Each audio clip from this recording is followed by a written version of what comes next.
No episódio passado dessa obra, o cientista ficou lá morrendo de medo do protagonista, afinal, ele tentou utilizar uma artimanha para capturar o prota, mas no fim, ele que acabou morrendo de medo. Bom, continuando, dentro de um carro, eles seguiam rumo à direção onde ele deixaria o protagonista, e lá dentro, ele mesmo refletia sobre a forma que tentou utilizar para persuadir o prota. No entanto, não havia funcionado, e no final das contas, foi ele quem parou em uma saia justa. No banco de trás, ele via a cara de Takei Seiyun, que o maluco colocava medo em qualquer um. Depois de parar o carro, eles haviam chegado no tal local. Ele aponta para o que parece ser um túnel e afirma que naquele lugar ele pode ir embora sem demonstrar muitos rastros pelo seu caminho. Takei Seiyun segue a sua direção. No entanto, antes disso, ele resolve chamá-lo e ele fala que tem algumas informações para compartilhar com ele. E essas informações basicamente era tudo que o prota queria. E era nada mais, nada menos que uma lista da localização de onde aqueles 8 estavam. Isso no caso, os que ainda estavam restando. Ele afirma que o mais próximo dali é o Jung Da-hun e a sua localização atual é Yeong-deungpo. E tanto o Kim Jun e Kim Yu, que no caso são o de cabelo branco e de cabelo verde, estão nas suas próprias casas. Mas ele conta que, de acordo com as suas investigações, eles parecem estar muito relaxados dentro de sua residência, o que é muito estranho para ser verdade. Isso deixa Takei Seiyun um tanto quanto desconfiado, e o cientista fala que até parecia que eles não estavam com nem um pouco de medo do prota. E depois de dar essa informação, ele tem mais uma que pode interessar ainda mais. Ele pergunta a ele se ele conhece uma pessoa chamada Baek Shieyon. Nesse momento, os olhos do prota até se arregalaram. Afinal, essa era a tal garota que ele defendeu naquele tal dia. O cientista disse que eles perceberam algumas coisas interessantes, como inclusive, na conversa de Kim Jun e Kim Yu, eles estão frequentemente usando o nome dessa garota nas conversas relacionadas ao prota. Nessa hora, uma aura amedrontadora começou a sair do corpo de Takei Seiyun.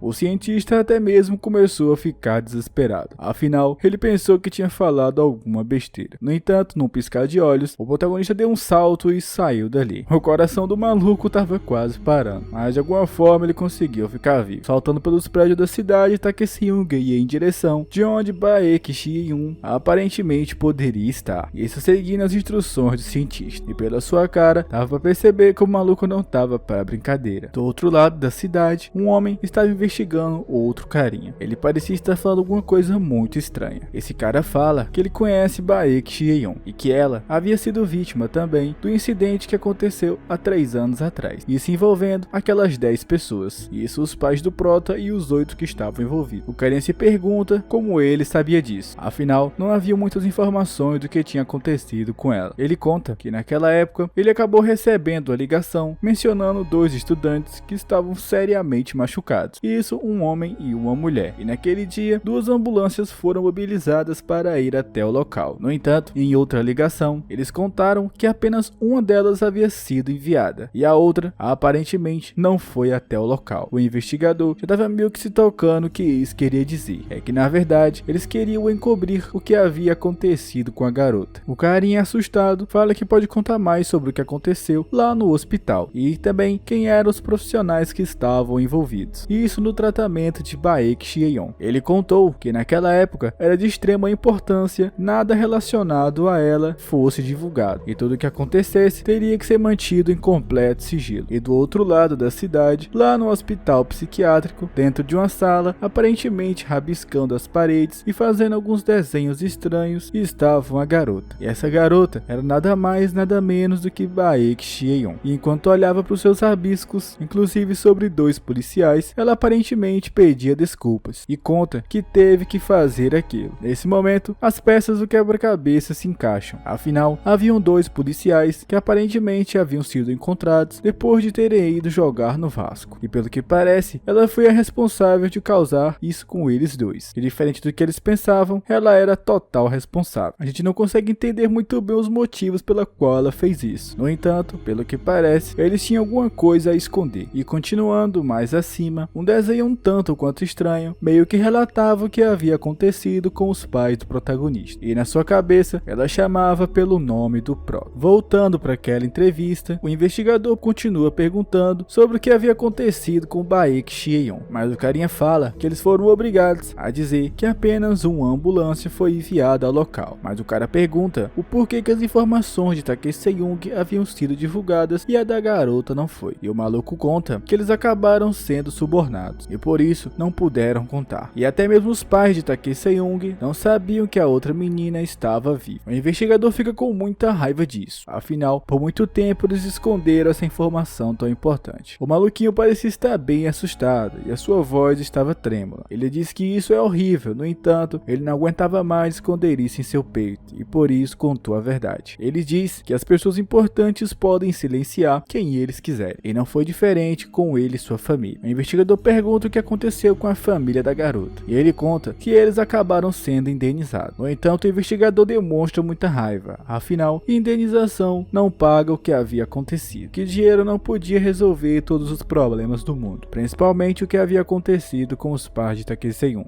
O carinha continua falando que todas as pessoas que sabiam sobre e também que testemunharam o estado de Baek Ji-eun foram subornados para ficar em silêncio. Basicamente, tudo sobre ela havia sido escondido. No entanto, ainda não tinha acabado. Ele fala que tudo que havia acontecido com o Prota não podia simplesmente ser varrido para debaixo do tapete. E era exatamente por isso que ele estava ali para contar tudo o que sabe. Inclusive, agora ele resolve abrir o jogo e falar quem havia sido responsável de ter mandado aqueles dois policiais para jogar no VAR. No entanto, antes de dar a informação, ele demonstra desespero. Afinal, contando a informação dessas, ele está arriscando muito a sua segurança. Mas abrindo a porta repentinamente, um dos seus homens fala e afirma que o relatório de Tae Se-young havia chegado e que o mesmo foi visto saindo da base militar dos Estados Unidos e está indo em direção a Gangnam. No entanto, como Tae Se-young estava na base militar dos Estados Unidos, então isso meio que confirmava que não havia sido ele o responsável de lidar com aqueles dois policiais. Nesse momento ele meio que se tocou quem havia sido responsável e ele pede para entrar em contato com o de cabelo branco e de cabelo verde imediatamente e se perguntar o que eles estavam fazendo agora. Afinal, o Prota estava indo em direção de sua casa. Na sua cabeça estava uma dúvida enorme. Afinal, se Tae Se-young estava na base de alguém tinha que ter feito aquilo. E ligando os pontos, ele automaticamente se toca quem poderia ter sido a responsável. Mudando de cena, nós vamos até a casa da garota. E a mesma fala que estava bastante entediada, o que é de se admirar no meio de um caos como esse. No seu celular, ela vê um vídeo de Tae Se-young, inclusive indo em direção a Gangnam, que era basicamente ali próximo à sua casa. E a expressão da garota até mudou depois de saber isso. E na casa de cabelo branco, ela mandou uma mensagem para ele, pedindo para ele olhar as redes sociais imediatamente. Ele se pergunta o que ela estava pensando em ficar vendo rede social no meio de tudo isso. Mas ao abrir, ele vê que Tae Se-young está indo em direção aonde eles moram. E a internet estava maluca, se perguntando quem será que ele ia pegar primeiro. É basicamente fazendo um meme com toda a situação. O de cabelo branco fica pistola e se pergunta se eles iriam estar assim se isso fosse com eles. Chamando pela sua mãe, que estava na cozinha reunido com mais alguns homens, ele avisa ela que ele estava indo em direção de sua casa. E lá dentro estava um clima muito tenso. O maluquinho sugere para que eles mudem a sua direção imediatamente, já que o Tae Se-young podia mudar de direção a qualquer momento. E essa seria a hora certa deles saírem dali. O cara afirma que ele está indo em direção ao conjunto Shinza. E na cara do de cabelo branco já estava estampada o que ele estava sentindo. Afinal, no conjunto Shinza era exatamente a localização onde Yujin morava. Pegando seu celular, ele imediatamente tenta ligar para ela. No entanto, ao atender o telefone, ele tenta alertar, mas percebe que não era ela que estava do outro lado da linha. Chamando pelo seu nome, ele continuava sem resposta. E na sua cabeça, ele já sabia o que havia acontecido. Automaticamente, ele começa a ir em direção da porta. A sua mãe pergunta para onde ele está indo. E ele conta que eles precisam sair dali imediatamente, antes mesmo do que o Prota chegue lá. Ela fala que eles estão protegidos ali e que há militares os protegendo. No entanto, ele fala que isso não é o suficiente e que se ele chegar lá, será o fim. No entanto, ele tem uma maneira de tentar parar o protagonista. Em seu rosto, ele talvez dá o seu último sorriso. Dá pra perceber que o maluco já estava coringando. Voltando para o investigador, ele ainda estava com as dúvidas em sua cabeça. No entanto, voltando para o carinha que estava lá sentado, ele se pergunta o que havia acontecido com Baek Ji-eun depois que tudo isso tinha acontecido. No entanto, ele conta que ela provavelmente tinha ido de base, o que agora ia contra tudo que ele pensava. Ele acredita que ela não poderia ter saído viva depois de tudo que aconteceu. Olhando para o detetive, ele pede para investigar tudo sobre Baek Ji-eun nesse exato momento e tentar encontrar algum registro sobre sua pessoa e pede para trazer informações o mais rápido possível. Ele volta para o cara e pergunta o que havia acontecido aos pais dela. No entanto, antes de contar o que aconteceu, nós somos obrigados obrigados a mudar de cena e ir em direção aonde estava o Prota. Ele dando com alguns soldados, ele fala para eles que eles não deveriam ir contra ele, afinal estavam atrás da pessoa errada. Em um quartel, eles se lamentavam pelo fato de nem polícia ou exército ter conseguido dar um jeito no Prota, e o de cabelo branco continua ainda sem rumo na sua vida. Ele fala para sua mãe que eles têm que cair fora dali o mais rápido possível, mas já no quarto da de cabelo verde, o protagonista já estava com ela em suas mãos. A garota pedia para que soltá-la, afinal ela já havia contado a verdade. Na realidade, o protagonista estava perguntando a ela sobre o que aconteceu com Baek Chieon e que ele tentou procurá-la em todos os lugares, mas não tinha tido sucesso em encontrá-la. Ele disse que era como se aquela garota nunca tivesse existido. Enquanto segurava o de cabelo verde na parede, ele conta que o desaparecimento de tudo sobre ela foi tão perfeito que ele até mesmo começou a se questionar se ela realmente tinha existido. Mas ele conta que com o poder das suas famílias, eles poderiam ter feito o que quisessem e que ela nunca vai poder se esconder na desculpa de que não sabia de nada. E se ela continuava repetindo que não sabia sua localização, ela com certeza estava mentindo. E assegurando, ele demonstrava toda sua raiva e lembrava sobre tudo que ela o tinha feito. E com sua força ele a força sobre a parede, assim a quebrando. Naquele momento aquela garota já foi de base e mais um dos 8 havia sido mandado de caixa. E voltando para o hospital onde aquela garota estava, o de cabelo branco havia chegado no local juntamente com outros homens. Eles se perguntam o que eles estavam fazendo, mas empurrando o médico que estava lá, ele se dirige em direção ao quarto de Baek Chieon e finalmente chegando de frente para sua porta, ele encontra a garota e afirma que já faz um bom tempo que eles não se veem, mas pelo olhar dela dava para perceber que ela também não batia muito bem das ideias e pelo visto estava esperando a visita do maluco. No entanto, atrás deles eles recebem a notícia de que Tae-seung havia chegado no local e olhando para trás, Chieon já estava de pé e parecia vir em direção do garoto com muita velocidade e do lado de fora a bagunça estava causada e o Prota havia chegado no local com a sua espada. Percebendo que ele não ia conseguir entrar de boa, ele resolve quebrar o chão com seu salto tripirueta, o que o fez chegar no andar certo rapidamente. Tinha alguns soldados lá na frente, mas como vocês já sabem, aconteceu o que aconteceu. Com sua velocidade, ele simplesmente passa fácil pelos malucos. Por de dar um jeito em todo mundo, ele vai em direção do quarto dela. Ao olhar pela janela, ele vê umas manchas de ketchup, para não dizer outra coisa. Afinal, o YouTube pelo visto não gosta muito dessa obra. Ao abrir a porta, ele imagina que já pode ter acontecido alguma coisa de ruim com ela, mas ao olhar a cena, ele percebe que é tudo muito diferente. E a garota estava completamente bem, mas eu não posso dizer a mesma coisa do de cabelo branco, que infelizmente não vou poder mostrar o seu estado, mas o maluco estava mal de saúde. A sua mãe parecia chorar e se perguntava que direito eles tinham de tocarem no seu filho, e se pergunta quem eles pensam que são. Mas antes de terminar de falar, Chieon acabou também dando um jeito nela e afirma que os seus pais e os pais de Tae-seung provavelmente devem ter dito a mesma coisa que essa mulher falou. E olhando para ele, ela parecia dar um sorriso. O Prota olha com os olhos arregalados, provavelmente percebendo que a garota estava mais doida que o normal. Enquanto isso, em uma lembrança, nós vamos para o dia em que Chieon havia sido apresentada na sua sala e ela havia estudado na escola feminina de Ho-yeon antes de ir para lá. Na sua apresentação, ela desejava que eles pudessem se dar bem. O professor fala que essa garota era uma que tinha as melhores notas da sua antiga escola e garante que daqui para frente eles devem se dedicar bastante, ou senão vão acabar ficando para trás. Voltando para o presente, o protagonista dá um olhar um tanto quanto sem brilho para ela. Afinal, ele nem mesmo acreditava que ela pudesse ainda estar viva. Em mais uma lembrança, nós vamos para uma parte onde ela aparentemente está ajudando ele. O Prota pedia para que ela não o ajudasse e pela primeira vez ela viu que ele abriu a sua boca para falar alguma coisa e se questiona se ele realmente sabia falar. Ele fala que não havia perdido nada e que não precisava que ninguém o ajudasse. A garota fala que sabe disso. No entanto, na verdade, dentro daqueles sacos de lixo, alguns dos seus materiais escolares haviam sido jogados por aqueles 8 e ela meio que já sabia disso e estava o ajudando a procurar lá dentro. Ele fala que se souberem que ela está o ajudando, vai acabar sobrando para ela, mas ela conta que se eles verem isso, ela vai começar a tirar onda com a cara dele também e vai fingir que tá zoando com sua cara. Sendo assim, eles não vão fazer nada com ela. O protagonista fica encantado com seu jeito de lidar com os problemas e até mesmo fica mordendo a sua boca por saber que alguém está disposto a fazer tudo isso por ele. Em outra lembrança, Chieon parecia ter chamado ele para uma sala apenas os dois sozinhos e o garoto já estava assustado, afinal, se alguém os visse ali, provavelmente ela viraria motivo de chacota, mas ela conta que havia recebido uma confissão naquele dia. O prota diz que isso é bacana. No entanto, ela se pergunta se ele não tem interesse em saber quem era. Ele fala que ela é bastante bonita e popular, então é normal que isso aconteça. Ela novamente pergunta se ele não quer saber qual foi o cara que ela rejeitou, e contando, esse era o Lee Soo-woo, que era um daqueles 8. Nesse momento, o protagonista demonstrou espanto e afirma que ele é o filho do presidente da escola e que eles são de uma família que estudam bastante. Mas a garota fala que não gosta dele, afinal, ele parece meio estranho. Ela conta que a sua confissão foi extremamente engraçada, afinal, os amigos dele também estavam lá. Ela falou que ele disse para ela que pessoas da mesma classe social devem andar juntas, então convidaram a garota para ficar junto do grupo dele. E pulando para outra lembrança, o prota perguntava para ela se ela ia para algum lugar depois da aula, e ela conta que sim, e que seus amigos querem acabar vendo ela, e os mesmos estão indo em direção do parque. Ela conta que Hye Jeong, que é uma amiga sua, vai apresentar alguns amigos para ela de outra classe. No entanto, o protagonista sugere que ela não vá, mas ela fala que não pode fazer isso, afinal, recentemente seus amigos estão a evitando, e Hye Jeong é a única que continua falando com ela, mas o prota conta que ela não deve ir. Ela pergunta o que tem de errado nisso, afinal, se ela não for naquele dia, provavelmente vai acabar sendo rejeitada por todo mundo. Mas Tae Seung conta que ela já havia sido rejeitada, e ela se pergunta como isso aconteceu. Ele fala que a partir do momento que ela deu um fora em Lee Soo-woo, ela foi rejeitada por todo mundo da escola. A garota parecia confusa com o que ele estava falando, mas ele diz que se ela for sair hoje com alguns amigos, eles provavelmente vão aparecer. E se ela não fizer o que eles pedirem, ela provavelmente nunca mais vai ter amigo, e vai ser obrigada a fazer tudo que eles mandarem. Ela se pergunta o que eles vão mandar ela fazer, e o prota pergunta se ela usa algum tipo de substância, e também se ela gosta de ligar uma chaminé de vez em quando, ou até mesmo se já havia pegado alguma coisa emprestado sem avisar e nunca ter devolvido. Eu acredito que vocês sabem do que eu estou falando. Ele fala que se ela nunca tiver feito isso, eles mandarão ela fazer, e se ela não fizer isso, ela provavelmente vai ser rejeitada e nunca mais vai ter amigos nenhum dentro da escola. Em outra lembrança, o protagonista estava lá levando a sua sola diária, mas dessa vez alguém parecia se intrometer, e essa pessoa era Hye-yoon. O rosto dela ainda estava estampado na sua memória, e mesmo com algumas marcas, ela parecia ser a mesma daquele tempo. Colocando a mão em seu rosto, o protagonista a abraça. Com a voz trêmula, ele parecia falar o seu nome. Em outra memória, nós vamos para aquele tal dia, onde o prota estava lá caído no chão. Aparentemente, isso foi depois dele ter interferido no que ia acontecer com o Hye-yoon. O de cabelo duro pergunta como ele teve coragem de interferir nisso. E no chão, o protagonista fazia alguns barulhos. Ele se pergunta o porquê ele estava interessado no brinquedo de seus amigos. E se perguntou quem disse que ele podia roubá-la dele. Ele se pergunta o que ele pensa que é da garota. E do outro lado, ela também estava deitada. A de cabelo verde afirma para ele ter certeza que vai dar uma sola nele. E o de cabelo branco diz que ela está fazendo muito alarde. Afinal, quem foi rejeitado no grupo foi o Lee Soo-woo. A filha do presidente fala que ouviu dizer que ele estava passando bastante tempo com ela, e se pergunta se eles estavam namorando. No entanto, ele continua calado. Afinal, nessa situação, acho que ele nem conseguia falar. Lee Soo-woo parecia rir de tudo, e se pergunta se eles realmente estavam namorando. Soo-hyun se pergunta se isso era possível, e ele não acreditava. Tudo que ele pensava é que eles apenas ficavam conversando. A filha do presidente parece com raiva dele ter interferido na diversão dele. Se aproximando, Soo-hyun percebe que ele estava deixando a Soo-jung com muita raiva, e com isso começa a fazer o que vocês já imaginam. O protagonista pedia para que eles parassem e que ele faria qualquer coisa, mas tudo que ele quer é que eles não façam nada com Hye-yoon. O sorriso no rosto do maluco estampava o que ele queria fazer, e naquele momento iria começar o que vocês já estavam pensando. Mas o surpreendendo, Hye-yoon estava de pé e próximo à janela, e do nada ela simplesmente resolve voar, e com isso você já deve imaginar o que aconteceu. Os malucos começam a ficar doidos, se perguntando se ela havia ido de base. Os olhos do prota estampavam o seu pensamento. Ele não tinha ideia do que havia acontecido e o porquê aquilo estava acontecendo com ela e com ele. Voltando para o hospital, ele estava com a mão no rosto da garota, que parecia apreciar o carinho em seu rosto. Chamando pelo seu nome, ela segura em sua face e acredita que provavelmente ele havia chorado bastante, já que olhando para ele agora, ela nem sequer consegue o reconhecer direito. Ela fala que provavelmente ele quer saber de muitas coisas. No entanto, o mais importante agora é sair dali primeiro. Indo em direção da porta, eles chegam no corredor, mas logo são interceptados por vários soldados. Pela cara do prota, ele não estava com muito tempo para isso, e antes de poder fazer alguma coisa, um homem havia se intrometido. E esse cara aparentemente fazia parte lá do hospital. E ele trabalhava juntamente com Xieyun. Pelo visto, a garota não era nem um pouco boba e sabia muito bem com quem estava lidando. Ela agradece a ele e afirma que ele fez bem. O homem fala que eles devem continuar o seu plano de sair dali. Ela chama pelo Prota e os dois começam a sair do local. E disfarçadamente, eles saem num carro de polícia. E lá dentro, ela conta que eles escaparam facilmente por sorte. No entanto, mudando de assunto, ela fala que provavelmente ele quer saber como ela esteve. Mas antes de começar o que queria dizer, ela se pergunta como ele ficou tão grande. E se pergunta onde estava o seu Tae-Seung, que era fofinho. O protagonista continuava sem acreditar em tudo que estava acontecendo, já que ele nem acreditava que a garota estava mais entre eles. Ela se pergunta se ele não vai falar com ela, e se questiona se ele não estava curioso, e muito menos se não ia perguntar o que havia acontecido. Mas o Prota só pergunta se ela estava machucada em algum lugar, e ele diz que pensou que ela tinha ido de base. Mas repentinamente a garota lhe dá um abraço, e sem se segurar mais ela começa a chorar bastante, e repetidamente afirma que ela estava ali, e não tinha ido de caixa. Ela fala que não pôde contar a ele, e pede desculpas por fazer as coisas difíceis para ele. O Prota também não conseguiu se segurar mais, e com isso começou a chorar. Na sua mão ele a segurava, e os dois se abraçavam, enquanto lembrava de tudo que tinha acontecido, e agradecem um pelo outro por estarem vivos.